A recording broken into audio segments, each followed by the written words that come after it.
côté des monstres dans l'art roman, ce qui est très important. Il n'y a pas des monstres partout. Ces monstres nous les retrouverons généralement sur des routes de pèlerinage, dont celle de Compostelle. Les monstres ont une importance primordiale. On n'a pas encore vu tellement de monstres, parce que nous sommes arrivés à Soigny, ce qui est un peu loin de Bruxelles, mais à partir de notre entrée en France, eh bien, nous verrons là des monstres cachés un petit peu partout. La route de Compostelle, parce que c'est sur cette route qu'on va retrouver les chapiteaux les plus intéressants, les plus figuratifs de l'art roman, parce que nous nous trouvons sur une route. Je dirais c'est presque un cours, faire la route de Compostelle. Nous étudierons aujourd'hui la collégiale, des chanoines, la collégiale d'Autun, où le pèlerin passe obligatoirement, et nous allons voir comment le pèlerin doit lire ce qui se trouve à l'extérieur et à l'intérieur d'une église sur le chemin de Compostelle. Il y en a beaucoup, il y a des abbayes. C'est Autun. Autun, A-U-T-U-N, c'est un endroit exceptionnel. Je voulais dire une chose aussi, nous avons des extérieurs de collégiales, de cathédrales, notamment à Autun, il s'agit d'une collégiale, l'extérieur est tout différent de l'intérieur. L'intérieur, c'est rarement en relation avec le pèlerinage, c'est réservé aux chanoines. Le chœur, par exemple, est réservé aux chanoines. Ça veut dire que c'est plus explicatif religieusement parlant. L'extérieur, c'est un cours pour le pèlerin qui s'engage vers Compostelle. Il faut dire aussi une chose, l'Église a toujours condamné les sans-culottes. Les révolutionnaires, 1789, d'avoir démoli, attention, c'est vrai parfois, d'avoir démoli les églises sur les chemins de pèlerinage, mais non, c'est au XVIIIe siècle que ça va se dérouler. Et on en parle excessivement rarement. Il y a une mode au XVIIIe siècle qui dit que il faut plâtrer tous les motifs romans.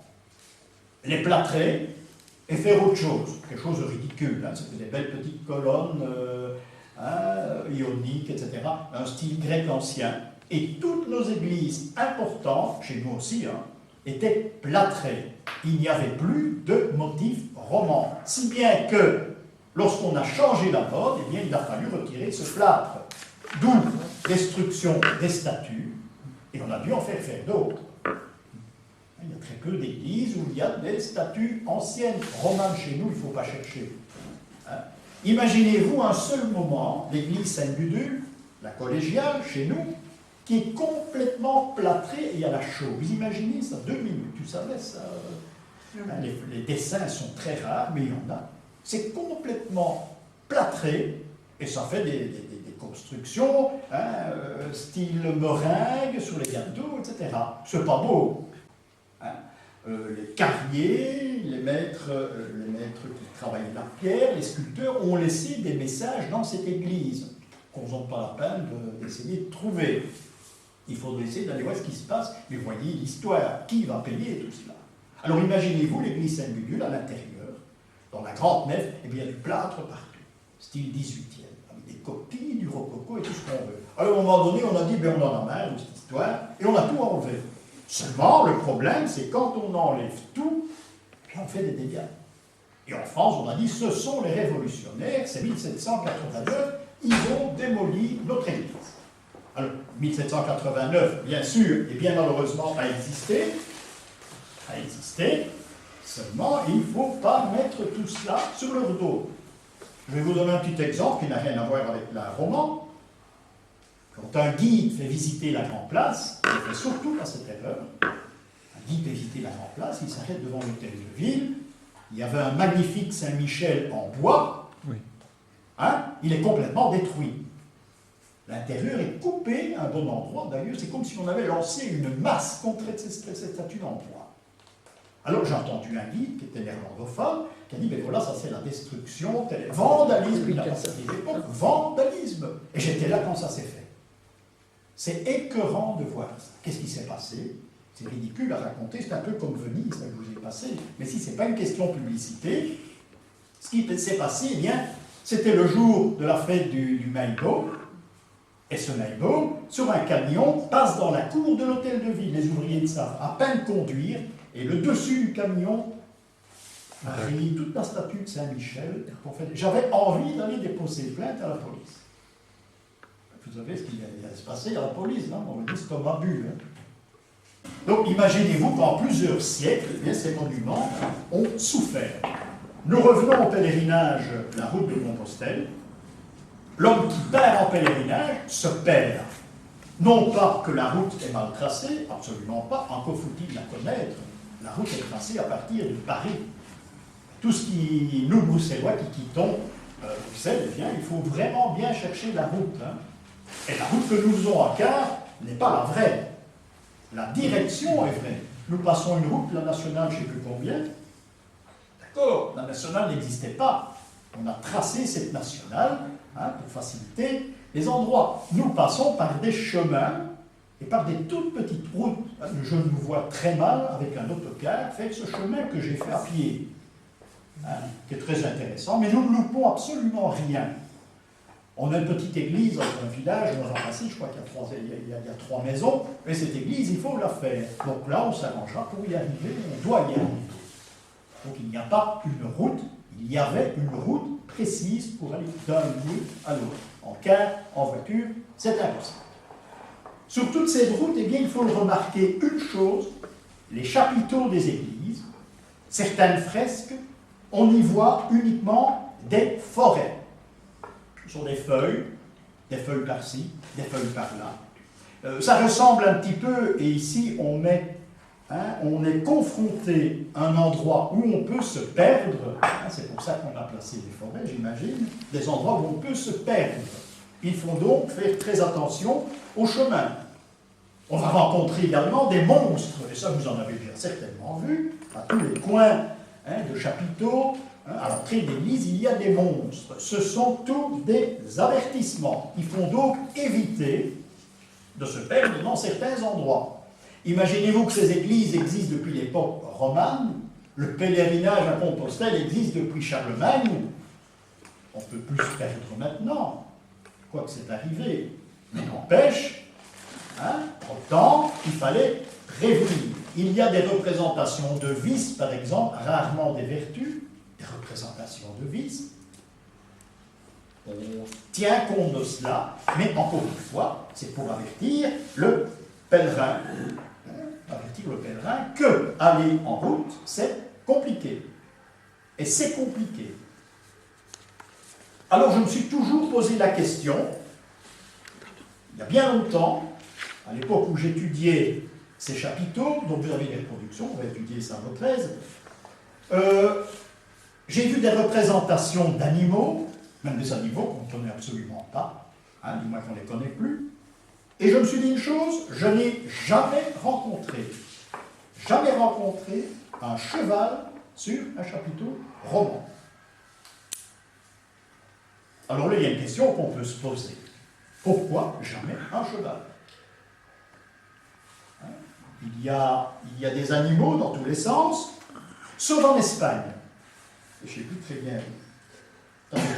Sur le chemin de Compostelle, en Espagne, il y a un chapiteau qui représente un cheval. Il est libre, il est seul. Et ce qu'il y a de très intéressant, c'est la queue du cheval, eh bien, correspond à un labyrinthe.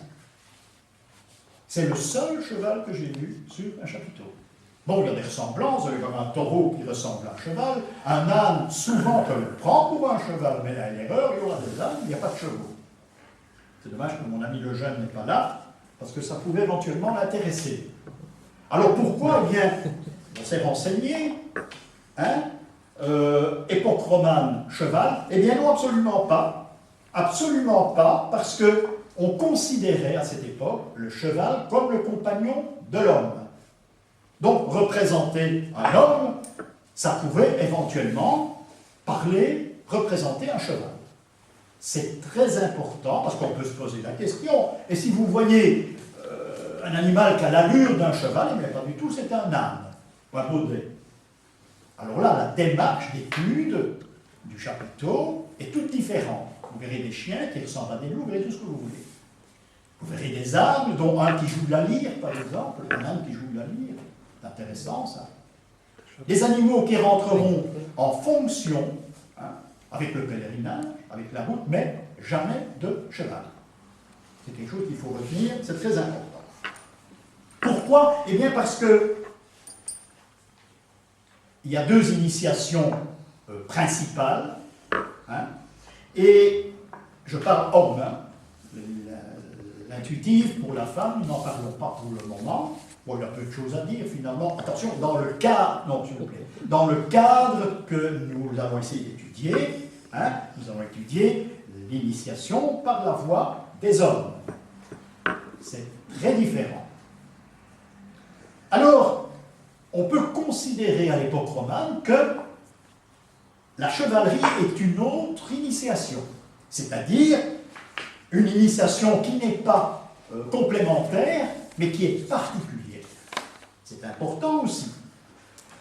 Le cheval n'a absolument rien à faire avec le pèlerin.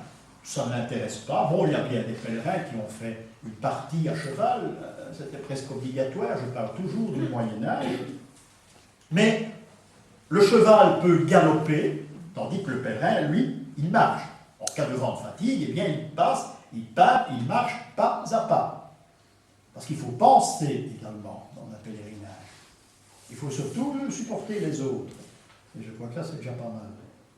Supporter les autres, il paraît que parfois il y a des problèmes dans le groupe, et hein, il y en a pour un jour, mais il faut y suivre la route, mais ils prennent un petit peu de retard. On peut rencontrer du tout, ça va pas à pas. Le pèlerin avance, intéressant, c'est qu'il va parcourir un chemin qui est fait pour lui. Donc il ne faut pas à gauche, il ne faut pas à droite, c'est un chemin bien précis.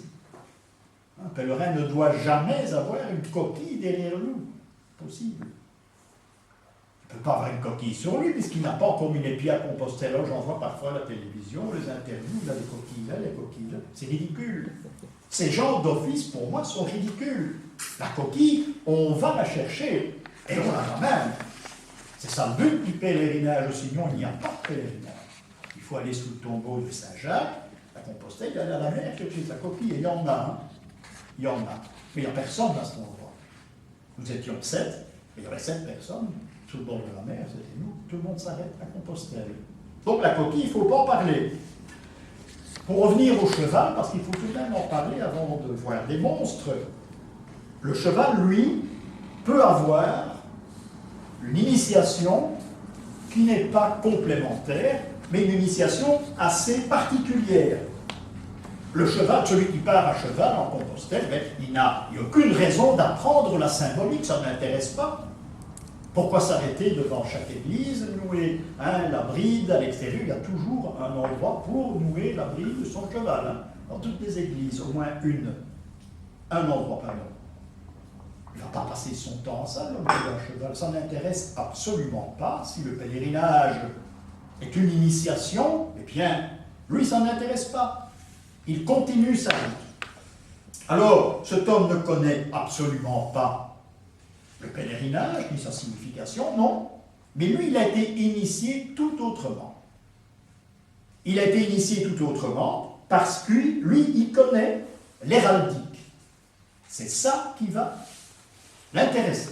Il connaît à fond l'héraldique, couleur, représentation, objet représenté. Il connaît tout ça par cœur. Donc, si celui qui parcourt une route de pèlerinage à cheval, eh bien, il doit retrouver l'essence, il doit retrouver l'héraldique qu'il cherche et s'initier par l'héraldique. Sous les pierres tombales, par exemple, à l'extérieur de l'église, sur des fontaines, vous avez déjà vu, nous, on n'y fait absolument pas attention à l'héraldique, parce qu'on trouve ça secondaire. Nous cherchons autre chose. Mais celui qui part à cheval, c'est une toute autre initiation. J'ai vu un livre qui a été écrit il y a bien longtemps, un codex, on appelle ça, sur Compostelle, mais ce codex était réalisé par celui, ce très vieux, celui qui avait fait le pèlerinage, la route à cheval. Pas d'initiation de symbolique romane, absolument pas, mais ça avait été fait par un but précis, étudier l'héraldique. l'héraldique des régions, la représentation dans certaines régions. Il y a des meubles dans l'héraldique, des objets, si vous voulez, qui ont le descriptif. Il faut savoir décrypter. Il ne suffit pas de cela. Cet héraldique doit être en rapport avec l'endroit où on se trouve. Et là, ça peut devenir intéressant. Donc, pas de symbolique héraldique. Ce tome a également la connaissance des armes, c'est aussi important, la connaissance des armes. Dans le fond, on peut le comparer à Perceval, que nous verrons bientôt. Perceval, eh bien, c'est celui qui est face à des monstres et il doit pénétrer dans la forêt. Et il y a un épisode qui est extraordinaire. Il va rencontrer des chevaliers qui, chacun, ils ont un bouclier avec une couleur différente. C'est ça l'héraldique. Et dans Perceval le Gallois, il ne va pas partir à la recherche du Graal, parce que c'est complètement ridicule, c'est un truc des Anglais, un peu comme le roi Arthur, c'est un truc des Anglais, ils aiment bien ça, Merlin aussi. Mais il y a là ce combat que Perceval va faire contre ces chevaliers, mais qui ont chacun un écu d'une couleur différente. Les couleurs ont beaucoup d'importance. Personne n'aura un écu d'une même couleur, sauf chez Perceval. Rouge, argent, or, etc. C'est cet épisode-là qui va donner naissance à l'héraldique. Les couleurs que l'on trouve dans les différents blasons. C'est important également. Donc, Perceval, lui, il connaît l'héraldique, mais il n'a jamais reçu l'initiation symbolique, religieuse, ni l'initiation du combat. Ça viendra plus tard. Il ne sait pas ce que c'est qu'une église, il ne sait surtout pas ce que c'est le baptême. Tout ça viendra dans les différents épisodes qui vont se développer. Alors, il y a cette fameuse histoire de l'épée. Les chevaliers doivent porter, celui qui est à cheval doit porter l'épée. La chevalerie n'est pas obligée de porter l'épée. Celui qui est chevalier, il n'y a aucune obligation. Par contre, les maîtres de poste, c'est très important, un maître de poste. On sous-estime toujours le maître de poste. On dit que c'est lui qui va mettre les enveloppes dans les boîtes, ce n'était pas ça. Mais pas ça du tout. C'est le maître de poste, c'est comme un noble, c'est même beaucoup plus puissant qu'un homme parce que lui, il est actif. Il a son blason, c'est un homme très précieux, le maître de poste. Et lui connaît l'héraldique. Quand on veut retrouver un spécialiste de l'héraldique, c'est-à-dire un héros d'armes, c'est lui qui dessine les couleurs, qui décide du blason de toutes les familles, un grand spécialiste. J'en ai rencontré un jour en Angleterre, à Canterbury. Il était très intéressant. J'ai dû dire mon nom, il a de suite trouvé le blason. C'est marrant. Un anglais. Couleur, tout. Il a ouvert un livre, c'était comme ça. Je parle de l'épaisseur. Il a tout trouvé. Vous devriez retrouver votre blason. Tout le monde, en principe, il y a des gens parmi vous qui ont un blason, même vous ne le savez pas. Il faut aller rechercher cela. Nous sommes au XVIIIe siècle, un agriculteur, un blason, c'est une noblesse terrienne. D'ailleurs, vous allez dans les cimetières, dans le Hainaut, vous avez un agriculteur, un tailleur de pierre, tous ces gens ont des blasons. Des blasons qui parlent. Donc, le maître de poste, lui, on va le recruter parce qu'il connaît l'héraldique. Il a reçu une initiation, nous dirons, chevaleresque, ce qui n'a rien à voir avec la chevalerie. Chevaleresque, c'est tout différent. Ça, c'est le maître de poste qui, lui, peut porter l'épée. C'est pas toujours évident. Celui qui a bénéficié de l'initiation chevaleresque, eh bien, c'est le Templier. Le Templier a reçu cette initiation, on les appelle les manteaux blancs, à cette époque, et ils ont reçu cette initiation, ils porteront le manteau blanc, avec la croix rouge sur l'épaule. Manteau blanc. Pourquoi? Eh bien parce qu'on n'adoube pas chez les Templiers. Ça, il faudrait hurler par la fenêtre. Il y a des livres où on parle d'adoubement, à genoux, chevalier, épée, c'est tout à fait ridicule. Celui qui n'a pas été adoubé, mais il aura un manteau noir. Il aura peut-être un grade de sergent, mais il aura un manteau noir. Il y a des congrégations moderne de Templiers. Bon, ils sont très gentils, tous les ans je suis invité à un banquet, les gens sont très gentils, mais ils ne savent pas, ils ne connaissent pas la signification de leur manteau, etc. Ils sont tous très gentils. Ils aiment ça, ils ont des blasons, des écus, etc.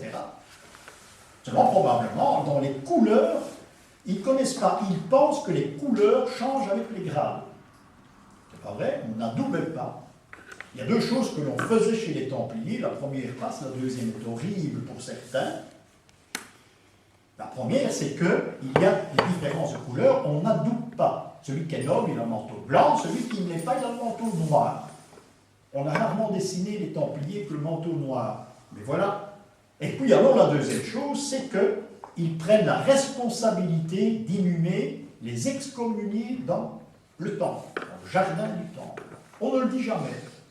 Vous imaginez qu'il y a eu quelques frictions entre les Templiers et l'évêque du diocèse en question. Et quand je dis diocèse, ce n'est pas tout à fait vrai, parce que parfois ils avaient affaire à 2 à 3 évêques, étant donné que la juridiction templière ne tient pas compte du diocèse.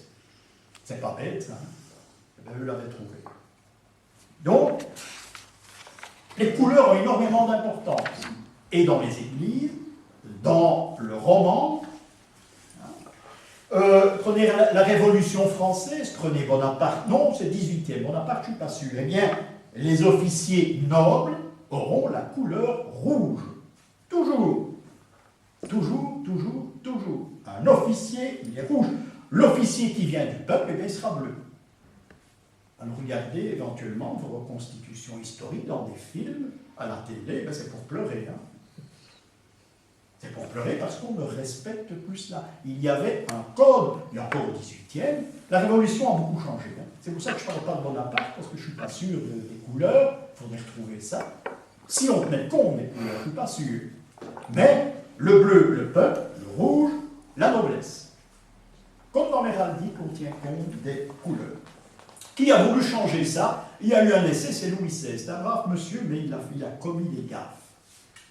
Pas pour ça qu'il fallait le raccourcir, hein, mais il a commis des gaffes. Voilà une des gaffes qu'il ne fallait pas commettre. On ne change pas les couleurs. Il a voulu changer plusieurs choses.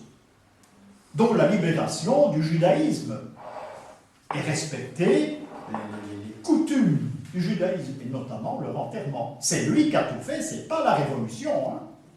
Et là, il y a eu des problèmes parce qu'on s'étonnait.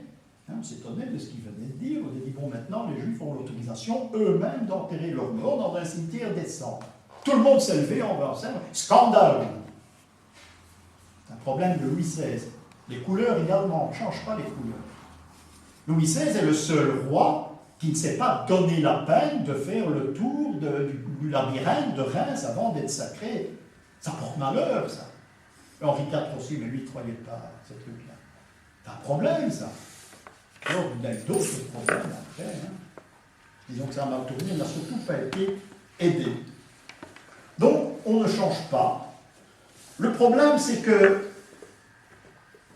il a refusé, en quelque sorte, il a refusé au maître de poste de porter l'habit rouge. Alors là, ça a commencé à très mal tourner, puisque ces gens, enfin Blason, ils portaient l'épée, seulement par le roi, ils n'étaient plus considérés comme nobles. Entre guillemets. Je pense que c'est ce qui a donné un petit peu le feu vert à l'arrestation de Varenne. C'est un nommé Drouet qui était maître de poste, quoique c'était le fils de Drouet, bien lui, il n'a pas pu porter les couleurs, il s'est vengé sur le roi. L'histoire de Varenne est quelque chose de très compliqué, mais d'horrible. Tout le monde a trahi. Alors bon, Drouet en question, c'est lui qui a mis les pieds dans le plat. Donc, ne jamais changer les couleurs. Je voulais vous donner cette introduction, parce que je crois qu'elle vaut la peine. Nous allons apprendre ce que c'est que le roman. Malheureusement, nous n'aurons pas affaire à des couleurs. Hein? Toutes les églises étaient peintes. Vous imaginez, c'est-à-dire quelque chose d'extraordinaire. On est loin de la meringue qui est du XVIIIe siècle. Il arrive encore parfois qu'on retrouve des petites traces de peinture. Hein? Je crois qu'on en a vu en Angleterre. C'est pas à Canterbury, je ne sais plus, c'est pas à Salisbury. Bon, en passant, on a vu quelques traces. Toutes les collégiales, toutes les cathédrales, les églises étaient peintes. Peintes avec les couleurs que nous retrouvons dans l'héraldique. Et si l'Église n'avait pas employé les couleurs, eh bien on devait les retrouver dans la pierre. Un tailleur de pierre a un corps, et par sa façon de travailler, par ce qu'il représente, nous retrouvons la couleur. C'est un petit peu changé maintenant, parce qu'il y a eu de l'usure aussi, mais je vous ferai remarquer ça à n'importe quel moment devant une pierre tombale, on doit deviner les couleurs qu'on trouve là. Malgré que c'est un gris, hein, c'est même pas noir et blanc, c'est bleu. Donc il faut retrouver les couleurs, on fera cet exercice un jour en voyage, retrouver les couleurs sur un monument qui a été taillé uniquement et qu'on n'a jamais coulé. C'est un exercice héraldique qu'il faut absolument faire, et vous le ferez par la suite, ça vient tout seul. À Autun, eh bien, il y a un petit miracle, parce que nous parlerons essentiellement de la collégiale d'Autun. Autun, c'est un lexique. On y retrouve toutes les phrases symboliques. Et même on y retrouve des scènes que l'on voit uniquement à Autun. Et là, on peut se poser des questions. On n'est pas sûr qu'Autun se trouvait sous la route qui va à Compostelle. Donc, l'extérieur et l'intérieur de la collégiale d'Autun, c'est une sorte de dictionnaire du XIIe siècle. Tout ce que l'on trouve là, on a l'ensemble de la symbolique. Il y a un problème parce que parfois, eh bien, on chute un petit peu sur la signification, étant donné qu'on retrouve là des chapiteaux, mais des chapiteaux qui ont peu de choses à voir avec ceux que l'on rencontre généralement, et vous le savez, on rencontre toujours les mêmes représentations bibliques, mais quand il y en a d'autres en jeu, ça doit y avoir une autre signification. Alors, un grave problème aussi, avant de commencer notre exercice, un grave problème aussi, c'est que certains chapiteaux ont été détruits. Au XVe siècle, par exemple, certains chapiteaux ont été détruits par l'âge, par la pluie, par le vent, bon, des gens qui prenaient des morceaux de pierre chez eux et tout ce qu'on veut, et on les a modifiés, on les a retaillés. Seulement, 15e siècle par exemple, 16e siècle surtout, l'époque de la guerre des religions, eh bien, on va refaire un nouveau chapiteau, mais très loin de celui qui existait. Alors là, il y a des problèmes. Comment connaître les anciens et reconnaître les nouveaux? Pour nous, maintenant, il n'y a pas de problème. Hein, ils sont exactement les mêmes, la pierre est usée de la même façon. Seulement, il faut retenir une chose, c'est que les romans, l'époque romane, est uniquement consacrée à l'Ancien Testament. Vous ne verrez jamais une représentation du Nouveau Testament dans une église du XIIe, du XIIIe siècle. Jamais. Absolument jamais. Alors, si vous êtes confronté à une nativité, par exemple, eh bien, c'est un chapiteau qui a été retaillé, obligatoirement.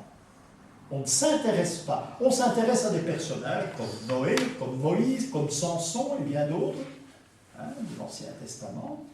Et bien, bon, du côté Nouveau Testament, eh bien, on verra un Saint Christophe, par exemple, qui est la transformation d'Hercule dans l'Église catholique romaine, parfois. Mais tous les autres, c'est l'Ancien Testament. Alors, parfois, il y a des chapiteaux qui ont été resculptés une troisième fois également. Hein? Donc ça se rencontre aussi. Mais tout ce qui est Nouveau Testament, il faut oublier, c'est plus récent. Il a dit que ce n'est pas vieux, mais c'est plus récent. Donc on a perdu là une signification. Hein? Puisque tous ces chapiteaux sont placés d'une certaine façon, pas au hasard. D'une certaine façon, il faut une suite logique. Non pas que l'histoire continue, c'est un travail qu'il faut faire, mais il doit y avoir une réponse au chapiteau précédent, ou bien une scène identique en passant par d'autres personnages. C'est une seconde étude. Je l'ai faite court, on peut en parler, c'est assez compliqué, mais on peut en parler, j'ai quelques exemples quand même aussi. Et puis il y a le troisième pas, qui est le côté philosophique et religieux, que l'on trouve dans ces représentations. Alors, après ça, nous parlons de l'étude de ces chapiteaux. Si on voit le déluge et Noé, par exemple, mais pas un simple déluge, et pas Noé, mais on verra la colombe de l'autre côté, mais qui a une signification en même temps, Moïse, Noé, mais autre chose. C'est quelque chose de très curieux. Par contre, le côté philosophique qui est complet, je ne l'ai pas noté, je ne l'ai pas retenu. C'est une honte. Je ne l'ai pas noté parce que je n'avais pas de carnet avec moi. Hein. Je sais peu de choses, seulement je vais vous dire une chose comme cela, et vous expliquer comment c'est arrivé. Sur la route de Compostelle, j'ai Paul le Saint-Hilaire avec moi, et nous allons à deux, parce que moi j'étais un petit peu plus malin. Hein, je mettais ma voiture à un certain endroit, je prenais Saint-Hilaire avec moi, on devait manger un petit bout, gentiment, hein, au village voisin, à Autun notamment. On allait voir les chapiteaux, mais très vite, parce qu'on allait les voir avec le groupe quand il arrivait une heure plus tard. Et j'ai le souvenir d'une description philosophique et religieuse de ces chapiteaux, c'était extraordinaire. Malheureusement, je n'avais pas de notes, je ne pouvais pas écrire. Alors imaginez-vous, vous passez devant les chapiteaux de la Grande Nef, par exemple, et tous les chapiteaux qui se tournaient, il y a 4 significations, qui se tournaient vers la Grande Nef, représentaient mot à mot la prière des morts de l'époque romane. Il n'y avait pas d'extrême-onction. Ça veut dire qu'on mourait dans le cœur de l'Église. Hein. On vous mettait sur une genre de civière, sur un lit de cendres. C'était symbolique. Et on vous amenait dans le cœur de l'Église, vraiment au dernier moment, et c'est là que vous deviez mourir. Hein. Pas dans son lit. Ça ne se faisait pas. Puis il y a le ciel qui vous regarde. C'est important. Et chaque chapiteau avait une signification avec la prière des morts. Chaque mot était représenté. Vous allez m'en vouloir, je n'ai jamais rien noté. Mais de là, il y en avait d'autres qui avaient leur signification, à d'autres moments de la vie. C'est fabuleux. C'est fabuleux. Je voudrais trouver un livre où on en parle. Oui, chez les bénédictins, peut-être, mais pas ailleurs. Voilà un exemple de ce qu'on peut réaliser également avec ces chapiteaux. Il y en a des faciles, il y en a des compliqués, il y en a surtout que l'on ne voit jamais. Point d'interrogation, pourquoi ? Ils doivent avoir certainement une signification un petit peu différente. Hein, malheureusement, il y a beaucoup de significations dans ces chapiteaux. Je vous ai donné un exemple avec la prière des morts, par exemple. Mais ces chapiteaux ont un double sens parce qu'ils sont représentés à un endroit très différent. Je me souviens de chapiteaux 4 faces, la 4e n'était pas sculptée. En double possibilité, c'est terminé, absolument pas. Ces chapiteaux se trouvent dans une ligne bien précise. Ils pourraient représenter un moment avant le chaos, par exemple, avant la création, et que de l'autre côté, il y a des détails sous la création, par exemple. Je crois que c'était le cas. Prenons numéro 1, par exemple. Nous avons affaire à un brave gaillard, qui a un bouclier, et un monstre. Ah, ça, des monstres, il y en a. Je prends à l'état de monstre, parce qu'il s'agit d'un homme qui combat les monstres, mais qui se trouve dans une forêt. Sur toute la route de Compostelle jusqu'à, dans les environs de Bordeaux, je pense, Saint-Émilion, c'est là que ça commence, ça on ne peut pas oublier. Saint-Émilion, eh bien, jusque-là, vous descendez les escaliers. Si vous êtes dans une église, si vous êtes dans une chapelle, où vous avez, à l'intérieur, vous ouvrez la porte, une dizaine, plus de marches qui descendent, vous êtes sur une route de pèlerinage. N'importe laquelle. Peut-être même à Walcourt, on n'en sait rien, hein. Je lance des noms comme ça. À Saint-Malo, notamment. C'est un escalier qui descend. Il y a un pèlerinage. Pourquoi? Mais parce qu'après, vous n'allez pas vous élever seulement si vous allez dans le cœur, mais après, on va vous interdire de descendre. Mais seulement, il faut avoir fait Paris, Saint-Émilion. Pourquoi Saint-Émilion? C'est une question. C'est le vin. Oui, c'est possible. C'est vieux le vin, c'est les Grecs qui sont venus avec ça. À partir de ce moment-là, vous avez droit à une toute petite lumière, vous voyez dans le fond. Et Puis les autres, jusqu'à Compostelle, automatiquement, vous remarquez qu'il y a la lumière. Vous avez droit à la lumière. C'est parti, les monstres, les forêts, les combats, c'est terminé. Seulement, avant d'arriver là, ce ne sont que des avertissements. Regardez le numéro 2. Le numéro 2, vous avez également un animal. Il ne s'agit pas d'un monstre, mais, dit-on, il s'agit du diable. Le diable et le bon Dieu. Ça peut être la scène du désert, vous savez, où le diable va tenter. Il veut absolument que le Christ transforme une pierre en pain. Vous connaissez cet épisode. Voilà ce qui se trouve dans la plupart des guides, parce qu'il existe des guides avec tout ça, qui, la plupart, se trompent, parce qu'il y a à chaque fois l'élément qui dira oui, mais. Alors je vous donne un exemple. Le Christ, tentation à le diable. Il est curieux de constater que le Christ n'a pas la croix dans l'auréole. Il ne s'agit pas d'une nouvelle représentation, étant donné que le diable est placé ici, sur ce chemin. Seulement si l'histoire sainte n'est pas représentée, il y aura des personnages qui sont considérés comme ayant été canonisés par le peuple, bien sûr, et ces personnages sont représentés à cette époque. On canonise beaucoup, c'est le peuple qui canonise, et quand l'évêque vient de son parent, il dit « bon, c'est bien, c'est comme ça ». Nous avons donc affaire ici à une sainte qui reçoit la visite du démon et qui va se laisser tenter, un peu comme saint Antoine. Vous voyez les différences d'enseignement que nous pouvons trouver dans ces chapiteaux. Un Christ tenté par le diable avec une pierre, ce n'est pas du tout ça. On a ici une sainte, sainte et la tentation. Passons au numéro 3. Le numéro 3, c'est le mystère. Et je sais s'il y en a.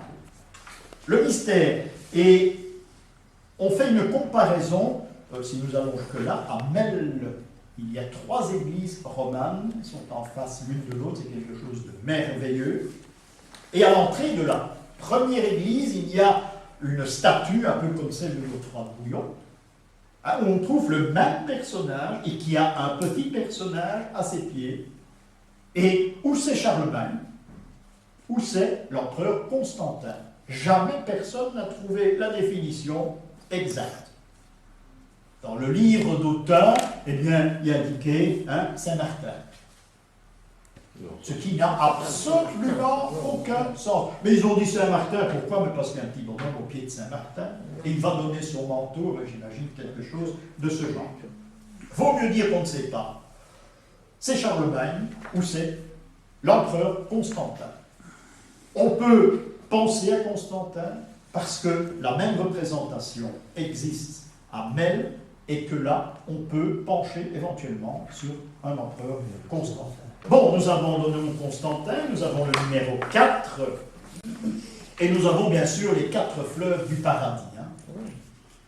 Seulement, il y a une petite indication aussi, et là, je devrais quand même faire certaines recherches plus précises.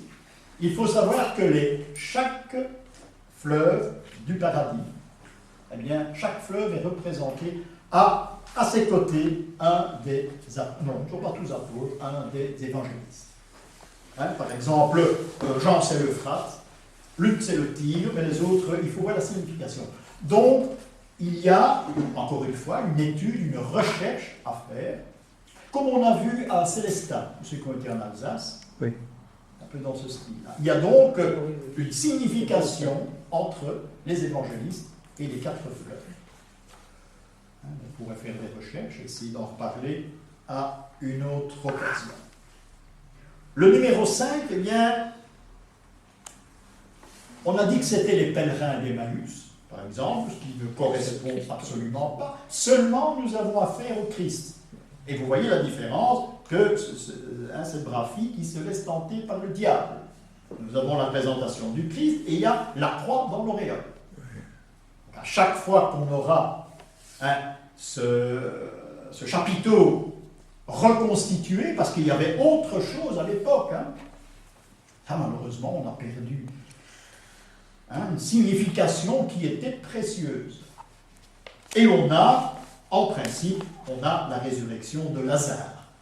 Voilà ce que représente ce chapiteau, des personnages à l'arrière. Ce qui m'embête un petit peu, moi, c'est le bonnet qu'a Lazare sur la tête. Ça me perturbe énormément. Je ne vois pas Lazare avec un petit bonnet de ce style. Nous parlerons le style tout à l'heure. Alors, le numéro 6, eh bien, ça peut être un mélange, étant donné que le diable s'y trouve, et que l'apparition, admettons que ce soit Ève, Adam est tout de même un petit peu petit.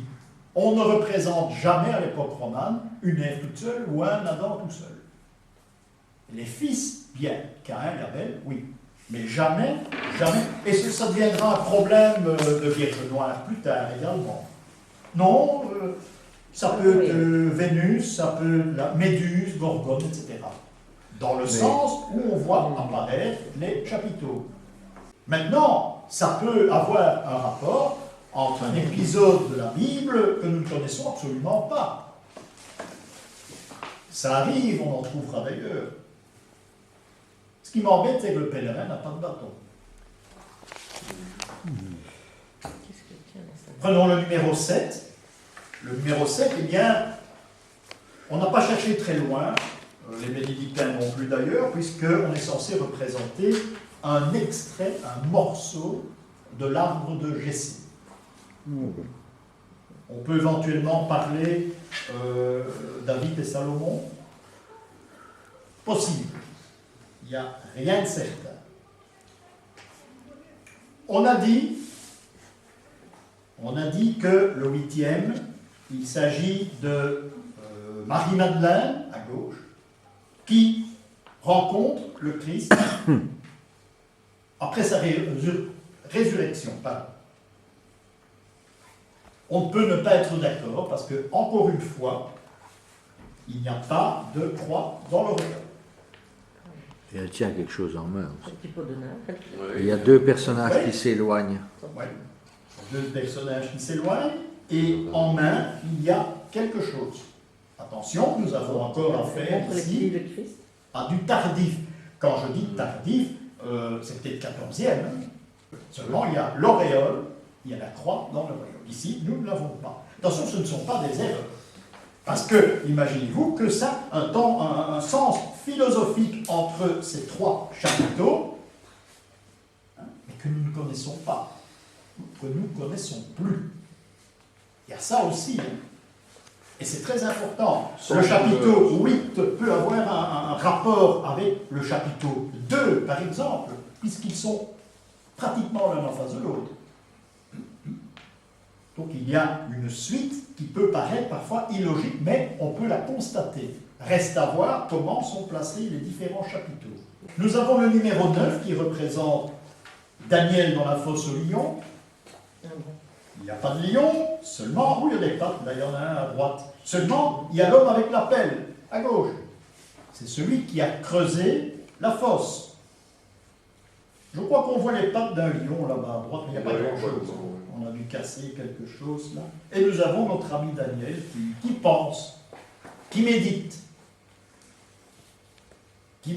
et qui se trouve dans les ténèbres. Le lion, c'est un symbole de ténèbres, ou bien de force et de lumière. Il peut avoir les deux. Mais ici, en ce qui concerne le prophète, eh bien, il s'agit de Daniel. Le suivant, le numéro 10, eh bien, c'est un combat de coqs. C'est que ça existait. Il y a aussi des coqs qui peuvent être nocifs, quoique ça existe très peu, mais l'autre coq, c'est un signe de lumière. Il y a toujours un coq qui est représenté à la résurrection. Raison pour laquelle on le met sur le toit des églises, et qui indique le lever du soleil, comme la résurrection. Le soleil renaît. Donc voilà pour ce combat de coqs. Qui va être le vainqueur de ce combat? C'est une question de coqs qui vont s'affronter. Ça existait les coqs, mais il faut voir à quelle époque on faisait les combats de coqs. Je ne sais pas si c'est ancien, si c'est 18, 19e, je ne sais pas. Est-ce que ça existait à l'époque ou bien c'est un autre signe? Et l'homme qui est derrière, il est très curieux. Il a l'air d'admettre cela, il a les mains qui sont posées d'une telle façon. Prenons le 11, qui est une nouvelle, là le Christ est représenté, une nouvelle tentation.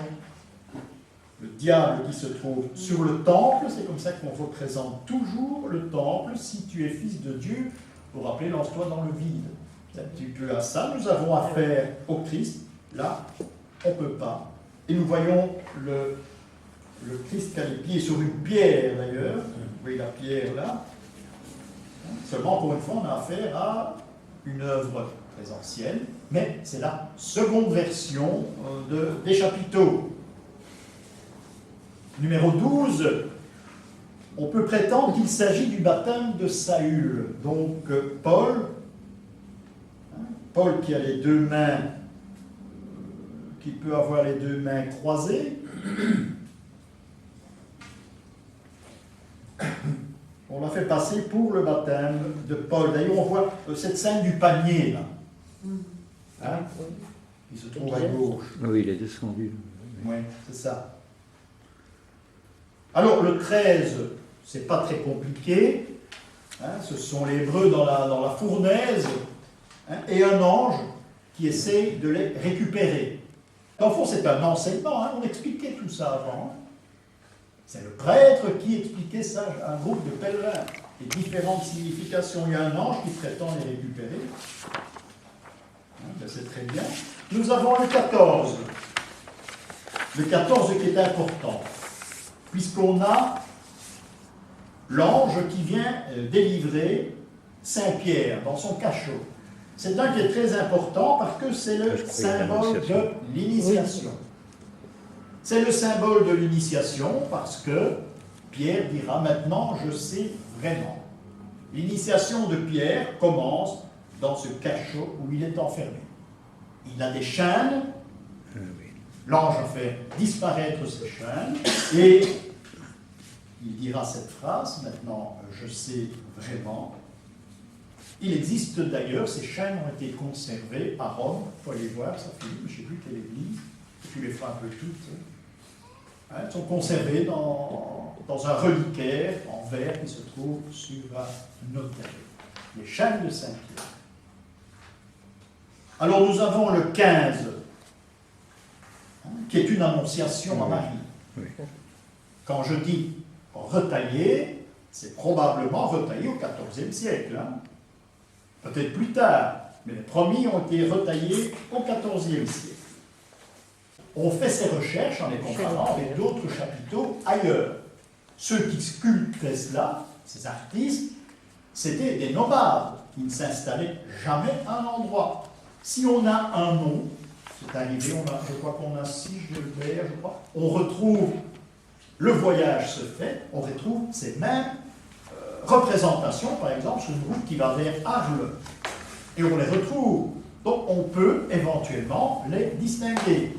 Le 14, où j'ai parlé de Saint-Pierre, bien, dans le petit guide d'Autun, on parle d'une annonciation à Sainte-Anne.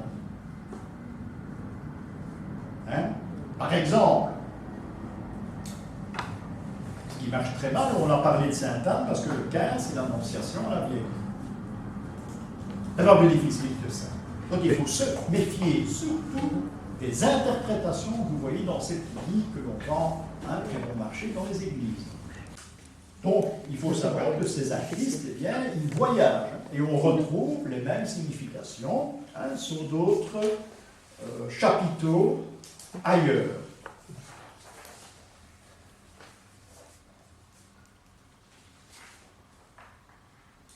Voilà. Alors prenons le 16, et bien là, hein, il n'y a pas de problème. Le 16, c'est un monstre qui a avalé un serpent. Il ne tire pas sur sa langue, comme on dit, vous voyez qu'il récupère son arrière. Oh mon Dieu. Hein, il récupère le bout du serpent. Donc c'est un serpent qui passe à travers, hein, son corps. On retrouve encore cette interprétation sur le chemin de Compostelle. Ce n'est pas un classique, mais je l'ai vu au moins 2 fois. Le 17, on le retrouve également sous la route de Compostelle. Hein, c'est le fameux Jacob qui rencontre l'ange. Jacob est d'ailleurs parti en pèlerinage également, mais pas à Compostelle. Il aurait fait un pèlerinage en Judée probablement, mais il a mis 20 ans. Et puis il est rentré. Alors c'est la fameuse scène avec l'ange, où il va lutter avec l'ange, qui en principe c'est Jéhovah. Voilà la représentation du 17. Voyons le 18. Ce serait toujours Jacob. Le 17 et 18 se trouvent sur les deux se trouvent sur un des chapiteaux. Donc c'est la suite de l'histoire. Il y a ça qui compte aussi. S'il y a un sens philosophique d'un chapiteau à l'autre qui se sont déplacés, le même chapiteau vous donne des renseignements sur l'histoire. Mais vous avez la version intégrale, vous les avez tous. Donc ça c'est tout de même quelqu'un, mais il faudrait éventuellement les resituer dans le contexte. En principe, ils se suivent. Puisque nous avons Jacob et l'ange, eh bien nous avons au 18 nous avons Jacob qui est confronté pendant son pèlerinage à un monstre, et vous avez d'ailleurs un petit derbotin là qui pique Jacob. On l'empêche de faire son pèlerinage. Donc celui-là se trouve en face du 16, 18, d'ailleurs on dirait la même facture. Et puis, le 17, j'imagine, il est en face du 19. Du 19, dans le fond, c'est un combat. Un combat avec un griffon. Un griffon qui était 8 fois plus gros qu'un lion. C'était une immense bête. Et il y a le combat de l'homme et du griffon. C'était Jacob aussi. Peut-être. Nous avons numéro 20, eh bien, ce pèlerin qui est amené vers le ciel. Pourquoi vers le ciel? Il est amené vers l'éternité, vers le ciel, parce que, vous remarquez, au-dessus, ce n'est pas du bravo, c'est une pomme de pin. La pomme de pin est un symbole d'immortalité, étant donné que vous en prenez de chez vous, elle s'ouvre, elle se ferme, elle s'ouvre, elle se ferme. Donc un symbole d'immortalité. C'est peut-être le pèlerin qui est sauvé, les tentations au 18, le combat au 19, et enfin l'immortalité, la victoire au numéro 20. Alors il y a l'énigme, le 21, parce que parfois on est confronté à des énigmes où l'Église a pensé retrouver là Nabuchodonosor, qu'est-ce que je raconte? Enfin oui, c'est Nabucco, c'est plus simple. Nabuchodonosor rêve. Il médite, et il médite sur son arbre. Ça s'appelle le rêve de Nabucco. C'est certainement pas cela. C'est certainement pas cela, mais c'est la seule interprétation que l'on peut donner. Et curieusement, on le place sur le chemin de Compostelle. On ne sait pas expliquer. Ça peut être autre chose. Vous voyez le personnage qui a été abattu là. Nabuchodonosor a tué un personnage, je ne sais plus lequel, et un arbre monte vers le ciel, un peu comme la tour de Babel. Ce qu'il est devenu, j'en sais rien, mais un arbre a poussé à cet endroit où il y a eu le combat, et cet arbre a grimpé vers le ciel. Nabuchodonosor a une histoire beaucoup plus, pas simple, mais beaucoup plus triste, c'est qu'il est devenu complètement fou au moment de sa conversion. On peut difficilement exploiter l'explication qu'on en donne. On a intérêt à oublier tout cela. Il s'agit d'un chapiteau d'époque qui n'a pas été retaillé en principe. Il faudrait peut-être étudier la pierre, mais enfin, un Nabuchodonosor qui est représenté, eh bien, ça peut tenir la route avec cet ensemble. Le magicien, on a Saint-Pierre, on ne peut pas le rater. Et en principe, on a le Christ derrière, quoiqu'il n'y a toujours pas de croix dans le cœur. Voilà ce qu'on peut penser. Donc, Simon le magicien, qui a également été refait, cette légende, je crois que vous la connaissez. Hein. Simon, c'est là bien le mot simonie. Hein. Simon a décidé de racheter à Pierre et aux autres apôtres aussi le droit magique d'opérer comme eux, c'est-à-dire résurrection, etc. Tout pouvoir faire comme les apôtres. Il veut payer, Saint-Pierre refuse bien sûr, et il veut démontrer à l'empereur que lui aussi fait des miracles. Il en aurait fait. C'est possible, c'est un magicien. À un moment donné, il a vu voler, il a cru voler dans le ciel, et bien bon, ça a échoué complètement. Et au 24, oui. Vous avez l'échec. Au 24, vous avez l'échec, c'est-à-dire Simon le magicien qui a essayé de voler, il tombe. Et à côté de lui, ricanant, vous avez le diable. Saint-Pierre est toujours là. Il y a un personnage qui n'a pas d'auréole, qui n'est pas le Christ, certainement pas. Mais il doit avoir une signification. Au milieu, nous avons le 23. Le 23 qui est la personnification même de la connaissance. Vous avez des musiciens, il y en a un qui tient d'ailleurs toutes les cloches, il y en a 6. Celui qui connaît la musique a été initié. C'est pour ça que vous avez des anges musiciens, des anges chanteurs, comme dans la mystique. Connaître la musique, c'est être initié, puisqu'il y a 7 notes. Et ici, vous en avez 6. Ce qui prouve l'ancienneté de ce chapiteau. Il y a 6 notes, comme il y avait 6 notes au XIIIe siècle, au début du XIIIe siècle. On en a trouvé une 7e, qui s'appelle Si. Si Johannes. Donc il y a 6 notes. La 7e, vous savez comment il s'appelle encore celui-là? La 7e? Guido d'Arezzo. Oui. Guido d'Arezzo qui a inventé une note complémentaire, qui est le Si. Si Johannes. Et toute une prière, toute une litanie d'ailleurs à Saint-Jean. Mais comment ça s'est passé encore? C'est une litanie complète qui commence par S-I, c'est ça, hein? C'est tout un texte de prière, et le texte commence par S-I, Saint-Jean, et continue. Et on a pris les 2 premières initiales, Saint-Jean, c'est devenu Si. Voilà comment est née la note Si. Donc c'est pour ça qu'on a 6 cloches qui sont présentées autour du personnage. Voilà pourquoi la naissance d'anges musiciens. Et parfois, des personnages qui jouent de la viole ou de la guitare, représentés dans des chapiteaux, eh bien, c'est un personnage qui est initié.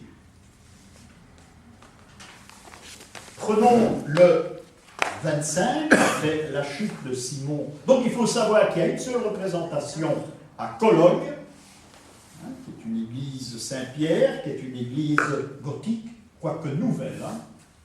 Il y a peu d'anciens, la cathédrale de Cologne, qui est une cathédrale qui a été consacrée à Saint-Pierre. Donc, on a représenté cette histoire de Simon le magicien. Je me suis déjà souvent posé la question, et s'il avait été le premier pape?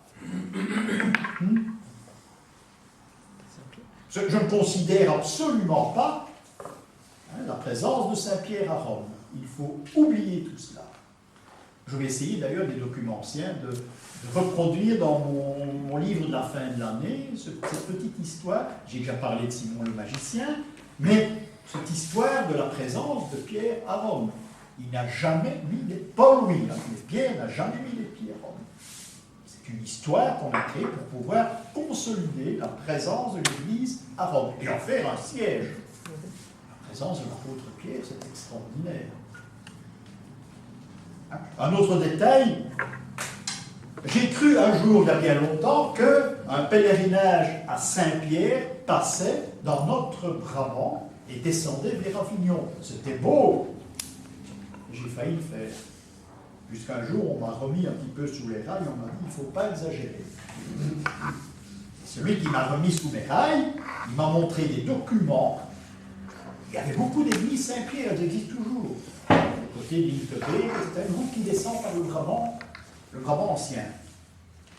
Et lorsqu'on fait les recherches, eh bien, on trouve que toutes ces propriétés où il y avait l'église Saint-Pierre appartenaient à la cathédrale de Cologne. Vous voyez comment on s'est trompé, hein? Voilà. Il n'y a pas question d'un pèlerinage qui partait de chez nous, qui allait. Il y a beaucoup d'églises Saint-Pierre, pour regarder, ça vaut la peine. Mais elles se suivent l'une après l'autre. Ça veut dire qu'il y avait un grand territoire qui appartenait à la congrégation de Cologne, la cathédrale de Cologne. Ce n'est pas une route vers Saint-Pierre qui allait vers une route pèlerinage vers Rome, passant par le Brabant, vers direction Avignon. Vous voyez qu'on veut parfois se tromper méchamment. Hein, c'est un petit détail. Donc nous quittons le magicien en question. Au numéro 25, et vous avez une scène que l'on connaît, mais elle est souvent reprise vers Compostelle, c'est Samson qui ouvre la gueule du lion. Ça, c'est du classique. Il y a d'ailleurs des travaux de Samson, comme les travaux d'Hercule. Il y en a 12, mais qui ont une autre signification. On en trouve peu. Celui-là, d'ailleurs, qui est très impressionnant, parce que du miel, paraît-il, est sorti de la gueule du lion en question. Samson va abattre le lion et il prendra sa peau, il couvrira son corps avec la peau. Seulement, l'histoire de Samson est toujours incomplète, sauf quand on voit les travaux. Les travaux, c'est le mot qu'on a donné à cela. Mais il y a également une représentation de l'annonciation à la mère de Samson, comme quoi elle va attendre un enfant.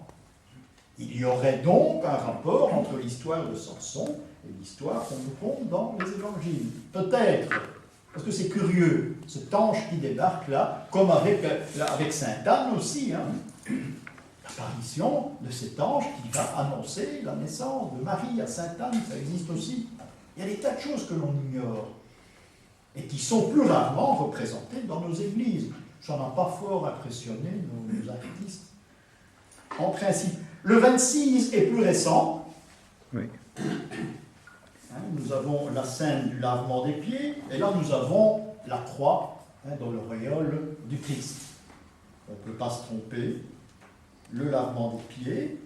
Au 27, eh bien, celle-là a donné naissance à des trucs horribles. Nous avons le brave Moïse qui descend avec les commandements de la montagne, et il découvre le veau d'or. Alors dernière, nous avons le diable qui a pris l'apparence d'un ange.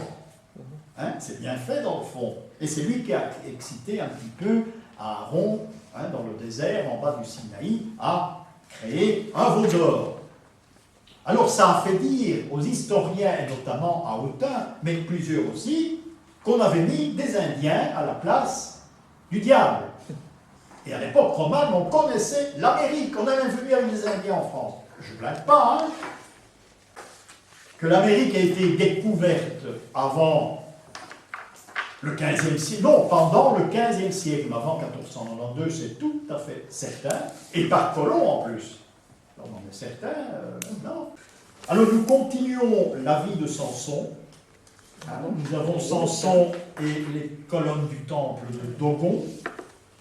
Et remarquez, c'est la pierre qui tue. Oui, il y a un système de pierre ici. C'est le seul, je crois, que je peux démontrer. Ça fait peu de choses. Nous avons, vous voyez les Philistins dans les colonnes du temple de Dogon. Vous voyez les petites têtes là. Et lui s'empare de la colonne. Il y a encore le diable à plume, je crois, quelque part par là. Et il renverse. C'est peut-être l'enfant qui est aveugle, qui le mène là. Non, qu'est-ce que je raconte? L'enfant qui lui voit. Remarquez que c'est important, Samson qui meurt aveugle.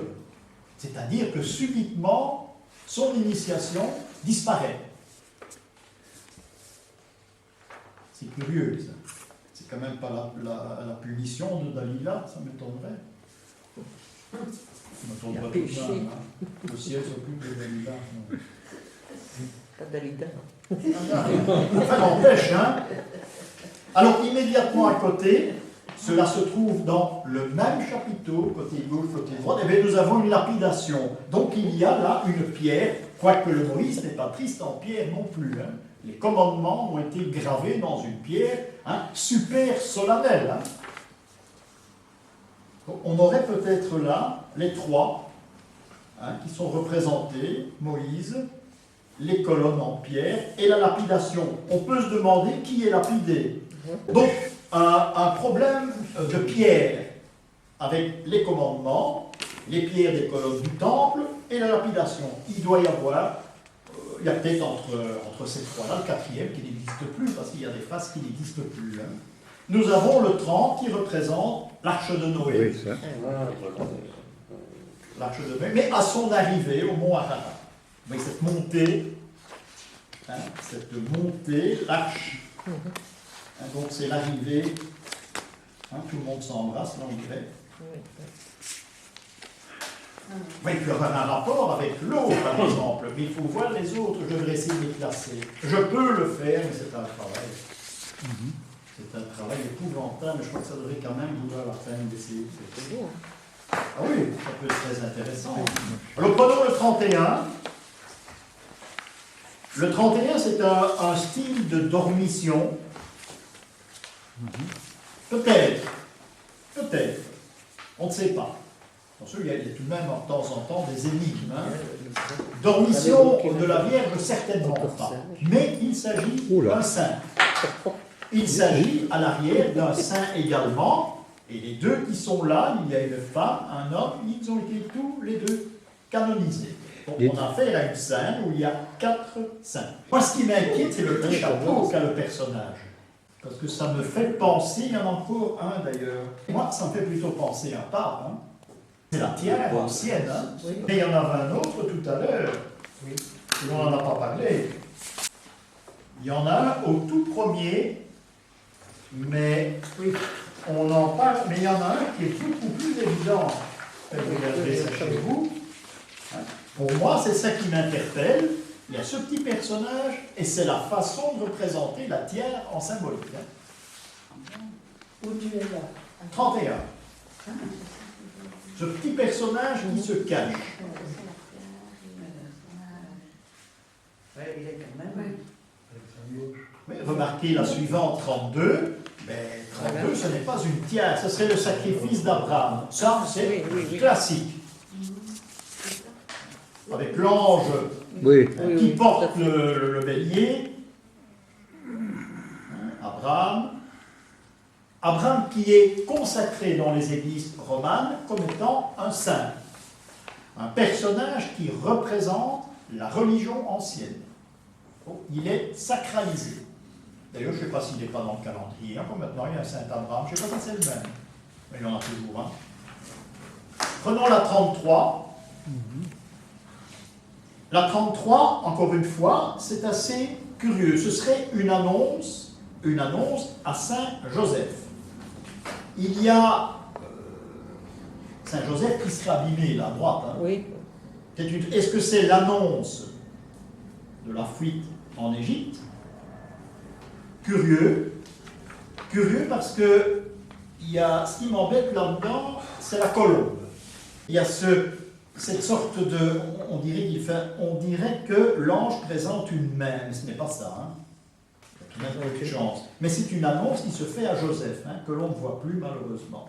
Et chaque personnage se trouve sous un temple. Voyons le 34. Ce qui est capital dans une église romane, la présence d'Adam et Ève. Oui, ça c'est clair. Et nous avons le monstre, le serpent qui ouvre sa gueule en dessous. Là, il faut voir un dessin. Le 35, nous avons également des monstres qui se combattent entre eux. Donc, généralement, lorsqu'on met, comme les coqs tout à l'heure, c'est l'un qui veut dévorer l'autre. Donc, encore une fois, un avertissement sur le chemin du pèlerinage. Voilà ce qui peut vous attendre au coin du chemin là-bas. Donc, prudence. Prudence surtout dans votre interprétation. C'est aussi très important, l'interprétation des symboles par le pèlerin. Il faut être prudent, pas faire comme le singe, aller très vite et ne rien comprendre. Au 36, eh bien, en principe, vous avez Ève qui... Oui. qui n'a pas de nombril, mais elle peut le cacher. Elle tient une pomme. Oui, elle tient la pomme, et voilà, c'est très beau. C'est Voyons le 37 maintenant, qui est le fameux repas chez le mauvais riche. Hein. C'est une scène également du Nouveau Testament, oui, je dis bien. Parce que la vie de Lazare, on la retrouve, il est possible que les chapiteaux que nous n'avons pas analysés, et là je réponds à votre question, peuvent avoir un rapport avec Saint-Lazare. Donc, et on en voit ici devant nous, on a la vie de Lazare, il peut y avoir des choses qui nous échappent et nous cherchons là une histoire qui a un rapport avec Lazare. Le numéro 31, nous cherchions tout à l'heure, ça peut représenter la mort de Lazare. Pour la bonne raison que la collégiale d'Autun a été consacrée à Saint-Lazare.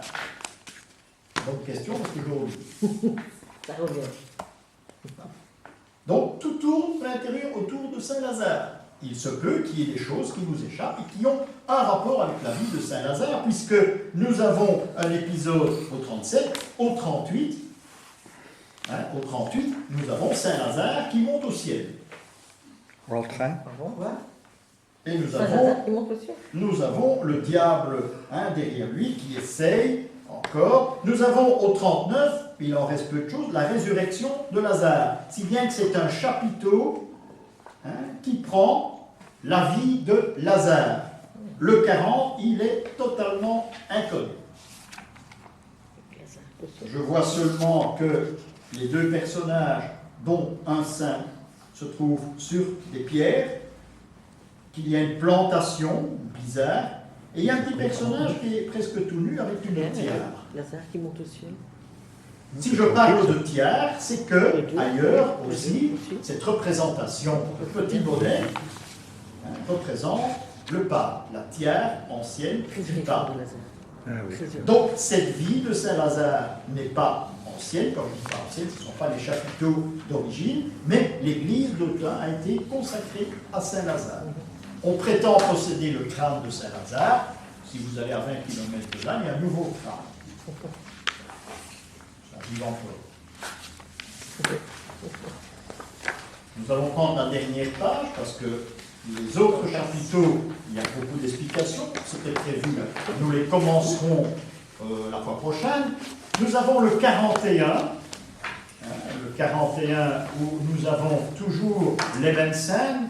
Ce 41, à partir d'ici, vous verrez que les chapiteaux sont moins historiques. Il n'y a pas d'histoire ancienne, biblique, il n'y en a pratiquement pas. Il y a moins d'histoires, mais ils sont beaucoup plus précis. Ce n'est pas un code comme nous avions dans l'Église, nous sommes dans le cœur qui est réservé aux chanoines. Le 41, eh bien, c'est une scène qui est très curieuse et qui peut s'expliquer si on analyse la Genèse. Nous avons devant nous le fils de Caïn qui chasse. Le fils de Caïn est aveugle. Je parle de la Genèse. Il y a un personnage qui a une flèche dans le cou.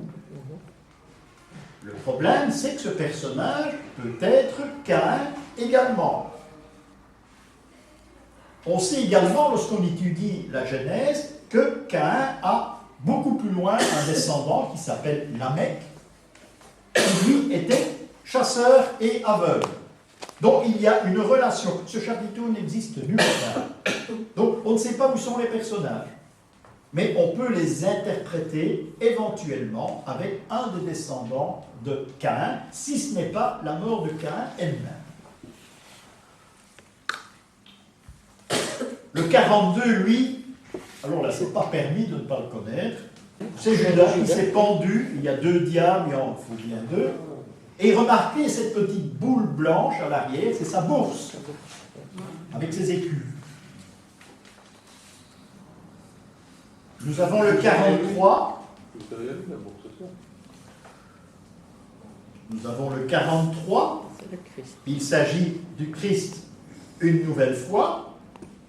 Et on pense que Dieu interroge Caïn, avec sa bêche d'ailleurs, il vient d'enterrer un corps, et Dieu s'adresse à lui en disant « Où est ton frère ?» Ou bien, ben oui, c'est simple, c'est une phrase assez simple, « Où est ton frère ?» Il vient de le tuer. C'est peut-être une suite au numéro 41. Mais ce n'est pas Jéhovah, c'est le Christ. Donc c'est une transformation. Au 44, nous avons une scène qui est assez abîmée, où nous avons les rois mages qui viennent visiter Hérode.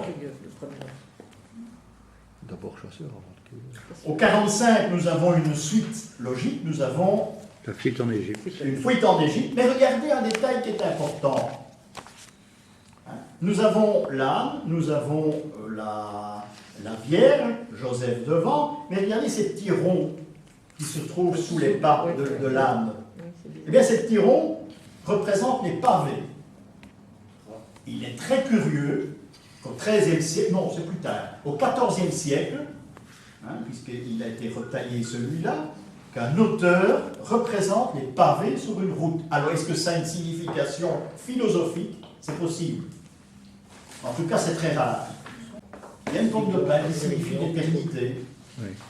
Mais là, il y a quelque chose de vraiment très sombre, parce qu'on n'a pas pu comparer cette scène avec d'autres qu'on a retrouvées ailleurs. Alors ça devient vraiment une énigme. Nous avons au 46, mais c'est une scène de la nativité. Adoration.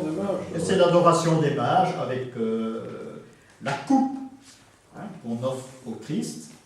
Plus récent également, mais intéressant. Au 47, eh bien, ce serait les vices et les vertus. Je dis bien, ce serait. Il y a un On Graal. voit le diable qui est en quelque sorte terrassé par la femme, vous voyez à droite. Il y a un calice, le Graal. Oui, peut-être. Une bourse d'argent. Peut-être. Oui, ça peut être une bourse d'argent également. Mais la femme, elle a quelque chose en main, elle a un calice, au-dessus, à gauche. Oui. Et l'autre femme, eh bien, mais tous les deux semblent terrasser un diablotin. Oui. Reste à voir si celui de gauche semble avoir de l'argent bien urne. C'est assez complexe celui-là. Le 48, vous le connaissez certainement parce que L'étoile de Ravage, non? Oui. il y a le même à Amiens, je crois. Et il y en a encore un si c'est pas Reims. C'est la dormition des rois mages. Alors il y a c'est cet ange qui conseille de ne pas retourner chez Hérode et de suivre à nouveau, et ça on le dit trop rarement, de poursuivre leur chemin en suivant l'étoile. Les rois mages vont berner Hérode parce qu'ils emprunteront un autre chemin, qui va les mener en principe en Perse, d'où ils sont originaires, et on va les inhumer en principe à cet endroit. Il y a au 49 un personnage qui est probablement le pape, parce qu'ici nous retrouvons tout de même le style de Thiard, toujours le même, mais un personnage qui tient dans les mains une communauté religieuse, mais bénie. Le personnage de droite ressemble à un pèlerin, puisque c'est la tenue du pèlerin. Le bâton, sauf s'il s'agit d'une crosse, ce sera un évêque, mais le bâton, c'est celui du pèlerin. Là, le pèlerin est complet. Et en quelque sorte, la congrégation est bénie par le ciel, et le pape l'offre un pèlerin. Est-ce l'issue du pèlerinage? Peut-être. Un peu complexe, mais peut-être. À nouveau, cette pomme de pain. Saint François. La congrégation est immortelle. Du moins dans le sens où on le représente. Le pèlerin, ce ne serait pas Saint François? À cette époque. Trop tôt. C'est trop tôt, C'est trop tôt. Au numéro 50, eh bien, nous sommes à nouveau confrontés à un combat. C'est l'homme qui chevauche un basilic en principe. Le basilic a tout de même une certaine importance. Oui, le basilic a tout de même une certaine importance. Je vous rappellerai ça tout à l'heure. Ça doit me revenir en détail. Intéressant, le 51, il représente le fameux Balaam de l'Ancien Testament. Celui qui va... Pardon? Balaam, B-A-L-A-A-M. il représente l'Ancien Testament. Balaam, il a un capuchon là, hein, on peut le deviner. Vous voyez que la coiffe est différente. Hein. Hein, c'est la coiffe qu'on porte chez les Juifs quand il fait très froid. Et on va même les reconnaître avec ce genre de chapeau au Moyen-Âge. Hein. Souvenez-vous la description de certains tableaux. Et Balaam est décidé d'aller prophétiser chez les Hébreux. Alors, l'ange arrête l'âne. L'âne se retourne vers son maître, qui est Balaam, et il dira, hein, pourquoi vas-tu chez les Hébreux? C'est une bien mauvaise idée. L'âne sera battu. Hein? Et l'âne dira, c'est la bouche de Jéhovah qui parle, pourquoi m'as-tu frappé? Et puis Balaam va poursuivre son chemin et il va bénir les Hébreux. C'est assez curieux comme histoire, elle est classique. On la rencontre à Chartres même. Des deux côtés de Chartres, il y a un âne. Hein? Oui. Intéressant aussi. Nous avons également une sorte de combat au 52, avec des griffons, notamment, une sorte d'aigle à deux têtes, c'est possible. On a essayé de prouver que c'était cela. Le basilic, c'est la dialectique. Chaque fois un symbole intéressant. Le 53, eh bien, nous avons à nouveau ce basilic qui devait se trouver accompagné d'autres monstres. C'est encore chaque fois des rappels qu'il ne faut pas tomber dans l'erreur. Il faut poursuivre son chemin, mais avec une très grande prudence. Si on ne sait pas, on ne rentre pas. On indique bien souvent aux pèlerins que si on place un petit singe à l'entrée de l'église, il y en a tout de même quelques-uns, ça veut dire ici il faut savoir pour pénétrer. Il faut connaître tout ce que vous avez découvert avant. Si ce n'est pas bloqué, n'entrez pas, il y a une interdiction. Le pèlerin est un peu bloqué, il doit attendre. Même chose pour les Vierges Noires. Avant de pénétrer dans une ville, la ville que le pèlerin attend, il doit faire un détour à pied qui est parfois 25 aller et 25 pour revenir, parce qu'il n'est pas en état de grâce pour entrer dans cette ville. Il faut avant saluer la Vierge Noire de l'endroit. On retourne à Lens, c'est Notre-Dame de Liesse, par exemple. À Paris, c'est Pontoise, d'où l'expression revenir de Pontoise, qui est adressée aux pèlerins qui allaient voir la Vierge Noire, ils revenaient dans Paris, dans le quartier Saint-Denis, c'est pas triste. Et alors on allait vers le centre de Paris, on repartait par la rue Saint-Jacques. Dans le 53, on dirait que c'est un âne monté par quelqu'un, hein? Oui, j'ai vu qu'il y avait un personnage, oui, possible. Il y a aussi un bonnet. Il y a, oui, mais c'est pas le même bonnet. À la loupe, on voit qu'il est strié, l'autre bonnet. Il y en a même un où il y a 3 lignes tout autour, mais ça c'est trop tôt. Hein.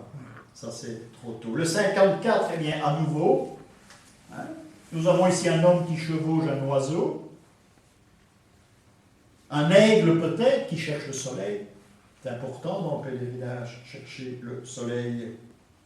Et alors on termine par des motifs qui ressemblent à nouveau, le 55 et le 56, ne dit pas que c'est de la décoration gréco-romaine, hein, c'est des tout amenés très facilement, non, il s'agit de nouveau de forêt, ce sont les deux derniers que l'on aperçoit. On passe dans la forêt, prudence dans la forêt, il y a la tentation et il y a les monstres. Comme Perceval, qui prendra son épée et partira à la quête de la Saint-Lance en traversant les eaux. C'est bien ça qu'on va terminer ici.